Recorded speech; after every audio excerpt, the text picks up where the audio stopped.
Hi friends, அனைவருக்கும் வணக்கம். எல்லோரும் எப்படி இருக்கீங்க ஃப்ரெண்ட்ஸ்? நல்லா இருக்கீங்களா? எண்ணெயே இல்லாமல் பூரி செய்கிறதுக்கு ஃபஸ்ட்டு எப்போவும் போல் பூரி மாவு பிசைஞ்சு சின்ன சின்னதாக அதை உருட்டி எடுத்துக்கலாம். கட் பண்ணுற சைஸ் மாதிரி கட் பண்ணி எடுத்தாலும் சரி, பெருசாக இருந்தாலும் சரி.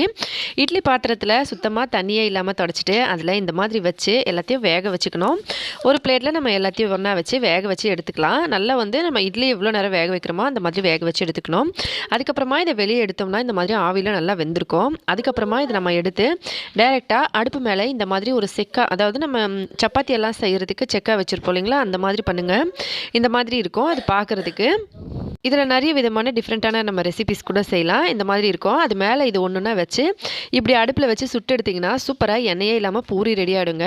இதை நீங்கள் சப்பாத்தி மாதிரி தவாவில் போட்டு சுட்டு அதுக்கப்புறம் செஞ்சிங்கன்னா சப்பாத்தி போல் இருக்கும். இதையே நம்ம தவாவில் வச்சு வேக வச்சு இந்த மாதிரி செஞ்சு எடுத்தோம்னா இந்த டேஸ்ட் அப்படியே பூரி போல் இருக்கும். வீடியோ பிடிச்சிருந்தா லைக் பண்ணி ஷேர் பண்ணி சப்ஸ்கிரைப் பண்ணுங்கள். ஹெல்தியாக சாப்பிட்டு சந்தோஷமாக சேஃபாக பத்திரமா வருங்க. நன்றி, வணக்கம்.